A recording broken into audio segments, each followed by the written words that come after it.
Welcome back. Trucking companies taking a stand against U.S. cities defunding the police, with some now saying no police, no delivery. And it all comes as nearly 79% of drivers say they would not feel comfortable making deliveries to big cities without police protection.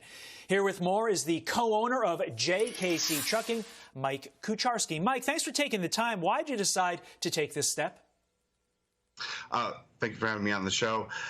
We decided to take this step for multiple reasons. Number one, our first priority is to support our drivers and their safety when they're on the road. You know, defunding the police is a bad idea because when you're on the road, you're for weeks and days at a time driving 11 hours with valuable cargo. Everybody wants to steal this. When you're a truck driver long enough on the road, you know, there's no safe place. Violence is everywhere. So if you're going to be having valuable cargo and there's going to be no police to rely on, who's going to protect our drivers? When the only constant in life is change, you need to be ready. This is the Man-Made Survival Show. Hello everyone, my name is Jose Prado with Man-Made Survival. Thank you so much for coming back to the channel and watching this video. I greatly appreciate it because I worked really hard on this information today because it's life-saving. So I really hope you share it with your friends and family, and I hope you stay all the way to the end because I'm going to share a lot of information that is happening in the country right now, and a lot of the preparedness is going to really help you out, you know, to make your plan even better. So I would also appreciate it if you would subscribe to the channel, like the video, leave a comment. That way the algorithm can put me in the front of the line and a lot of people can get this life-saving information. And the reason I say it's life-saving is because a lot of people are going through a lot of things right now. You know, for some people right now in the country, preparedness is no longer an option. You know, they're too far gone. Some people are going through the second wave of unemployment. Some people are actually being evicted from their homes. So they're finding themselves in a very bad economic spot to where they can no longer prepare. They cannot store up food. They cannot store up water or anything like that because they're struggling to even keep a roof over their head. So spending extra on extra food and extra water is just not something that can happen right now. If you're still blessed enough to have a job, you have full hours, and you know you're doing okay with everything that's going on, then you need to hurry up and prepare because your window of opportunity is closing. So the time to act is now. Okay, so what I'm going to be talking about today is how the food has increased in price in the United States at a very bad time. As I mentioned a minute ago, you know, people are being unemployed. 54 million are unemployed right now, going through the unemployment office. There's queues of people, you know, lines, miles and miles long, of people waiting to get food from the food bank, from the local food bank or church, whatever it is. And all of that just tells you how bad of a shape the country is. And a lot of people are going through the most difficult time, and it would have been a lot easier if they would have been prepared, you know. So I encourage you to prepare. If you have never done it already, then you need to go ahead and do it. So since I'm going to be talking about the food increase that's going on in the country, I'm going to start off with the preparedness first because I don't want this information to be skipped over. And, you know, the rest of the articles I'm going to be showing you is going to back up what I'm going to say. So that's why I encourage you to stay all the way to the end. So since we're talking about food, you know, there's other things that you need to prepare for, but I'm going to focus on food today. So if you're never preparing your life, you know, this is the first time you've seen a video like this that tells you what to do, you know, gives you the actual solution to the problems we're seeing in the country right now, then you need to have at least 3 to 6 months worth of food in your home at all times. All right, that's just starting off because, of course, you need water.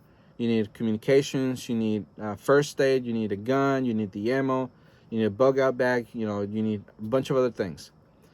But just starting off with the food, 3 to 6 months.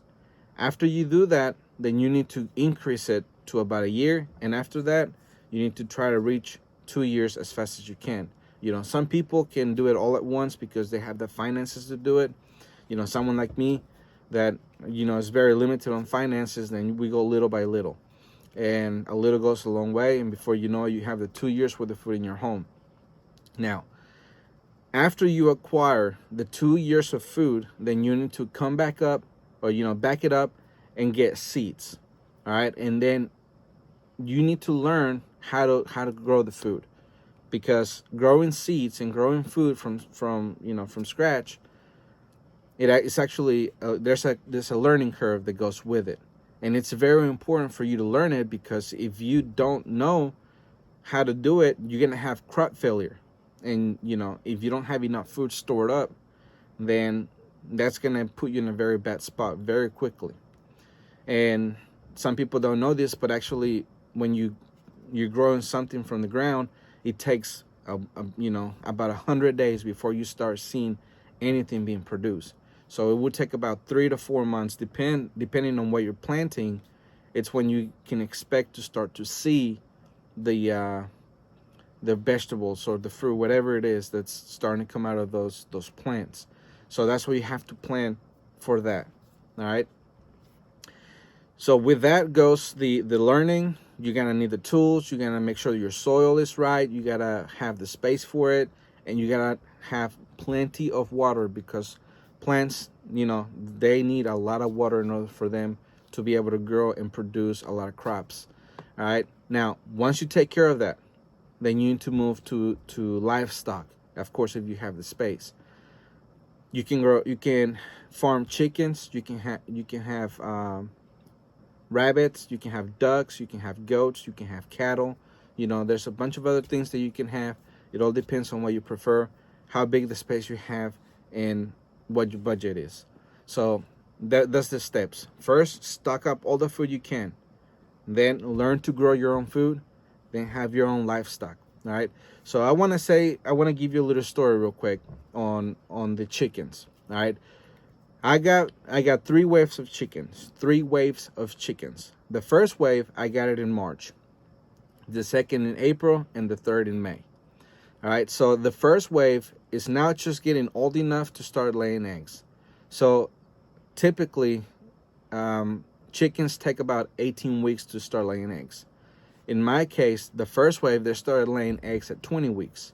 So if you're gonna try to hurry up and get an animal to start farming in a crisis, you have to make the math in your plan, because out of those 20 weeks, that's about 5 months. Then from the time that I got the chicks to the time they were old enough to lay eggs, 5 months were coming through. Okay, or actually were gone by. So I'm gonna have to plan to have 5 months worth of food, actually beyond that. But I can expect to start eating eggs in my diet for my chickens, and then it's 100 days, for my vegetables to start giving me food, to where I can use everything and have an actual meal that I can feed my family. That's exactly what you have to plan for. Rabbits, they take their time to be old enough to be eaten as well. Ducks, they take their time as well. So all of that is something that you have to learn, that you have to know how to do, so you can make sure that you have food going at all times. Now, if you do it at the very last minute, or where you're already in the middle of crap hitting the fan, then the possibility of you having food shortages or crop failure and all that is going to be very great, and it's going to, of course, be something that's going to be potentially devastating for your life. That's why you need to learn to do all those things right now, because if you don't, you're going to pay the price later on. All right? So that's what I want you to think about. So just to summarize real quick, you need at least 3 to 6 months to start off. But you want to extend it to 2 years plus. All right. Then you're gonna get your seeds. You're gonna learn how to farm, or how to plant them, how the soil needs to be, how much water they're gonna need. You're gonna have all the tools. Then you're gonna move on to livestock. Whatever you decide to have, you have to know how to butcher it.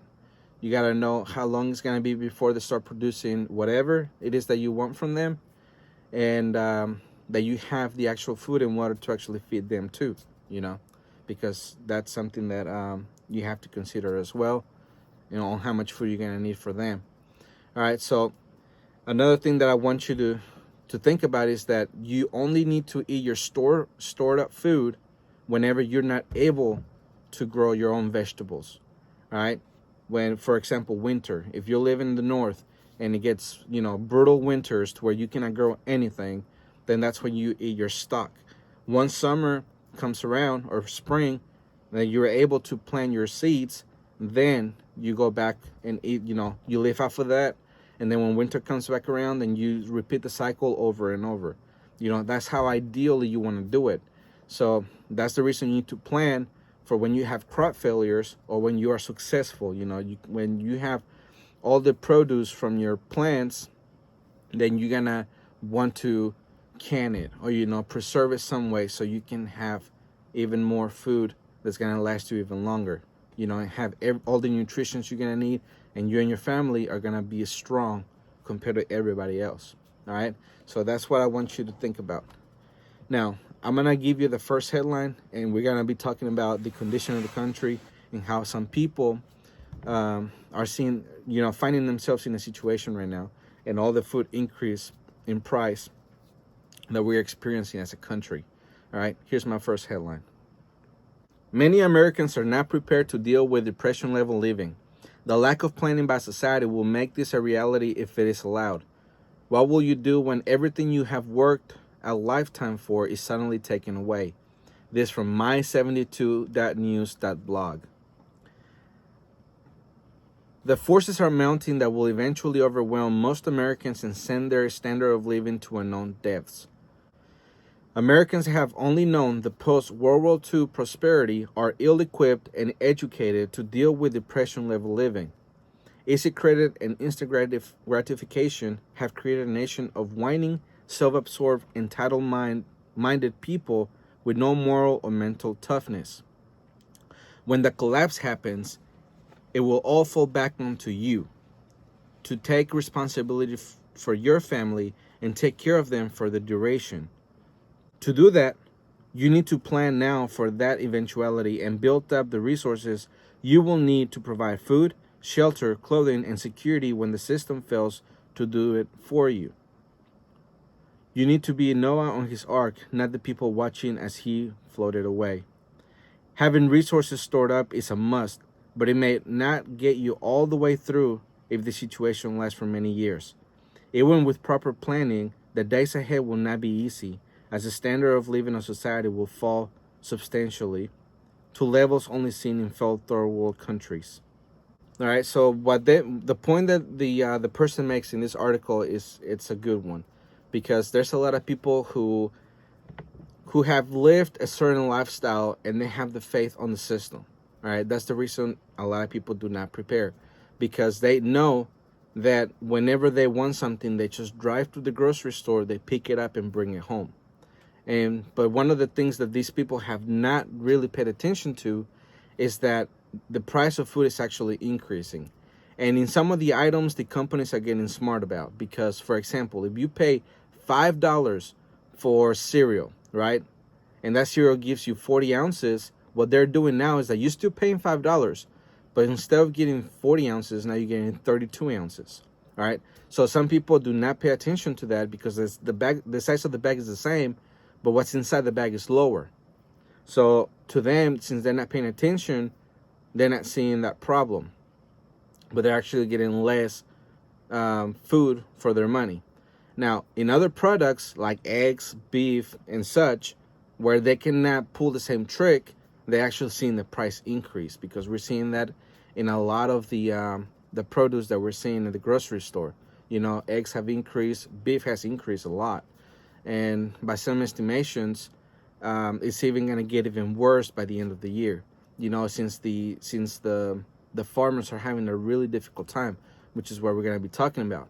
So the next article that I'm going to be reading to you gives a lot of points on what I'm talking about, and it gives other points too. Here it is. We are experiencing economic devastation on a scale that America has never seen before. This from the economiccollapseblog.com. For a very long time, we have been warned that the U.S. economic collapse was coming. and now it is here. Fears of COVID-19 and unprecedented civil unrest in our major cities have combined to plunge us into a historic economic downturn, and nobody is exactly sure what is going to happen next. On Thursday, we learned that the U.S. GDP was down 32.9% on an annualized basis last quarter. That officially makes last quarter the worst quarter in all of U.S. history, and many people believe that the new economic depression is just getting started. Bloomberg just reported on a recent Census Bureau survey that found that 30 million Americans claimed that they did not have enough food to eat during the week that ended on July 21st. Food insecurities for the U.S. household last week reached its highest reported level since the Census Bureau started tracking the data in May, with almost 30 million Americans reporting that they not had enough to eat at some point in the 7 days through July 21st. In the Bureau's weekly household pulse survey, roughly 23.9 million of 249 million respondents indicated they had, quote, sometimes not enough to eat, end quote, for the week ended July 21st, while about 5.42 million indicated they had, quote, often not enough to eat, end quote.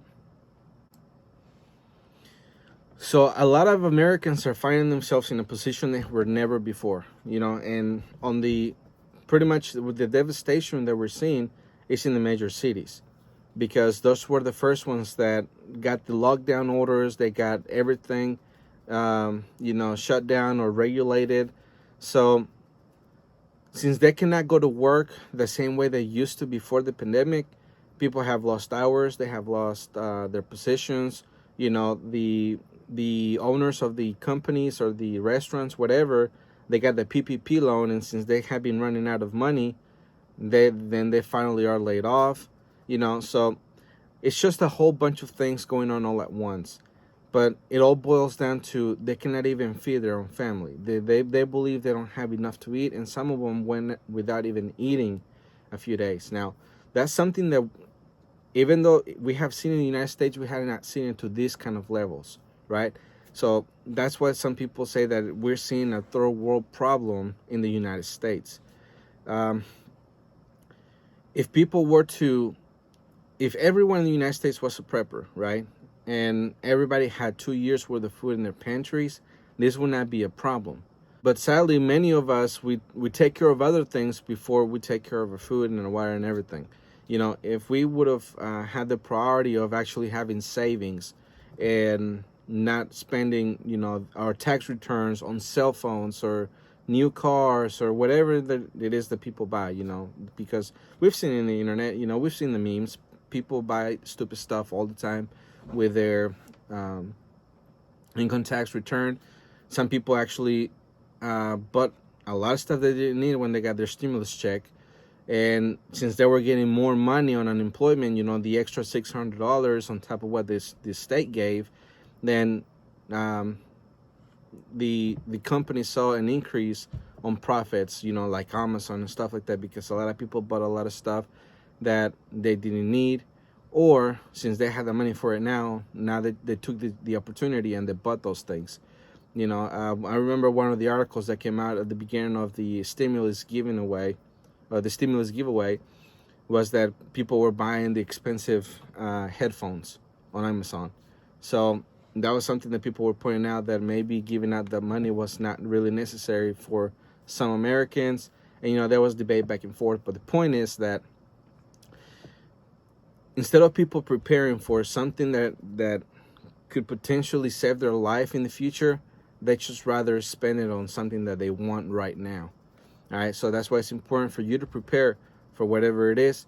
And of course, in those days, they told us that we were only going to be in a lockdown for about 4 to 6 weeks.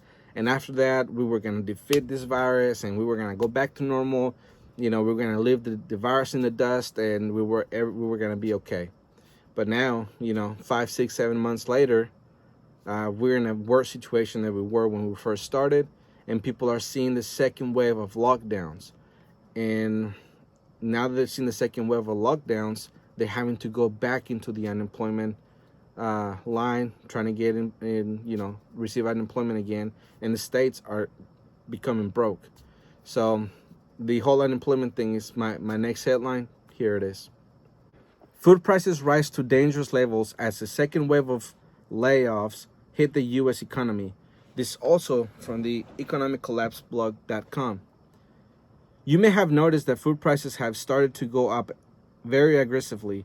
I repeatedly warn my readers that this is precisely what would happen, and more price increases are on the way.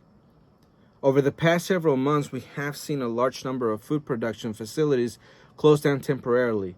Food supply chains have been thrown into a state of chaos, and grocery stores have found it increasingly difficult to keep their shelves full. According to data released last week by the Bureau of Economic Analysis, almost all kinds of food have seen an increase in its price since February. Beef and veal prices are up a staggering 20.2% since before the pandemic, while other staples like eggs, they rose 10.4%, poultry 8.6%, and pork 8.5% have also seen significant increases. Meanwhile, Fox Business is reporting that a second wave of layoffs has now hit the economy. A second wave of layoffs is hitting American workers during the surge of coronavirus cases nationwide. The researchers conducted the survey between July 23rd and August 1st and found that 31% of workers who had been placed back on payroll after initially being laid off have now been laid off for a second time. Additionally, 26% of rehired workers say they've been told that they may be laid off again.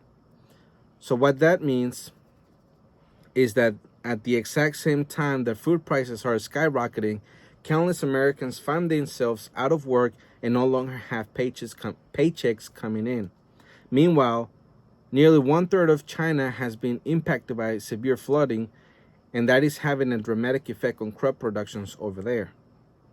All right, so China is finding themselves in a very hard situation right now because since the dam, the Gorge Dam, is breaking and they're having a lot of rain and everything that's going on, since they're having crop failure, they're having to buy a lot more from us. And we're having issues with our crops too because we cannot get them processed. We having to let it rot on the ground. There's political figures who are telling their local farmers that they cannot get anything out of the ground because the workers are catching COVID-19.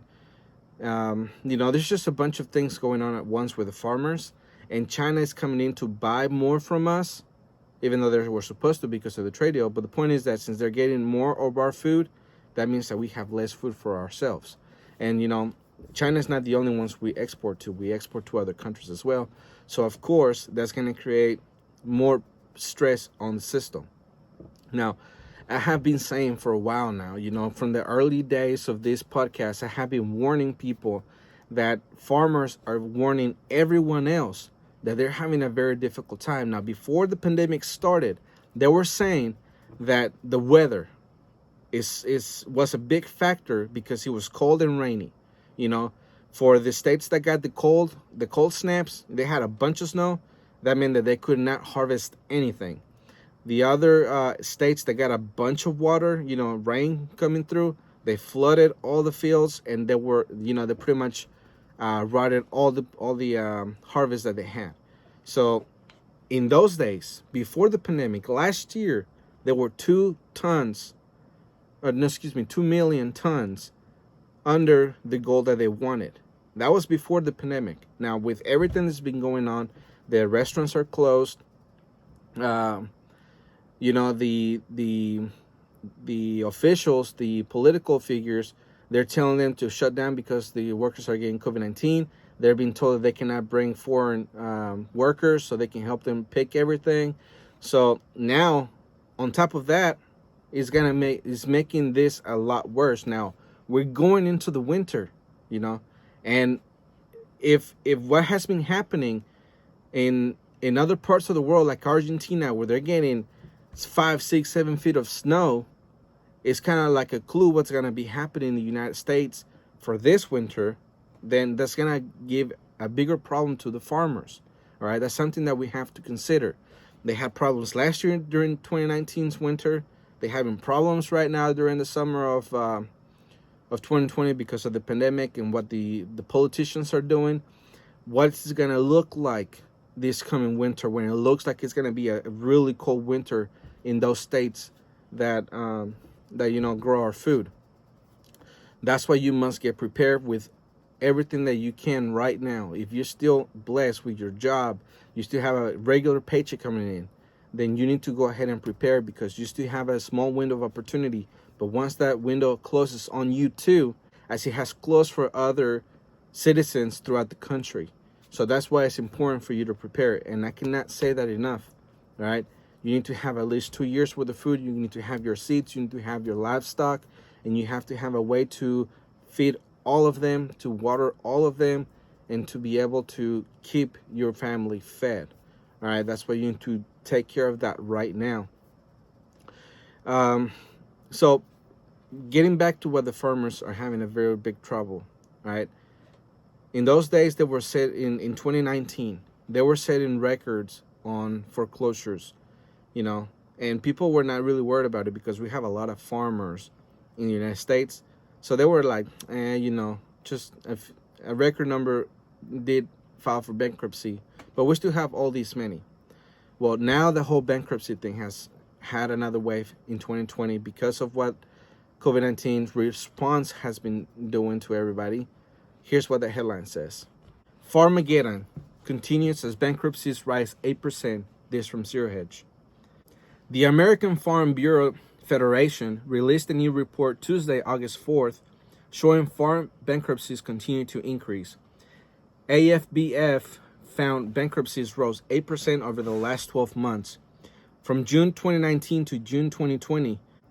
With 580 filings, the Midwest, Northwest, and Southeast recorded the most bankruptcies, representing 80% of all the filings across the U.S. Wisconsin was the epicenter for filing, followed by Nebraska, Georgia, and Minnesota. Missouri's Food and Agricultural Policy Research Institute expects the Trump administration to dish out a record $33 billion in aid payments to farmers this year. What this all means is that farmers are on government life support. All right, so the farmers, like I've been saying, for the past few minutes, is that they're having a horrible time. Horrible time. Now, 580 filings, that's a lot, because since we don't know how big their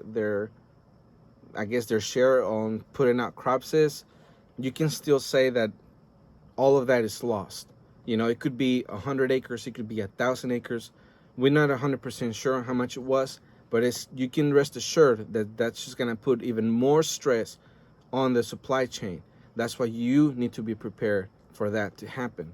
All right. Now, speaking of the supply chain, something has happened. And since we have had all this violence going on in the major cities, truckers are saying that they will not, they will not go into cities that defund the police. All right. So I played that video in the beginning when you started this video. I'm going to play it again, but I want to comment on that a little bit more. If those truckers do not deliver, the same exact scenario that we have been saying for many years as preppers, that if the truckers ever stop because of an EMP, because of war or whatever, the supply chain will collapse. Well, it would collapse on those cities.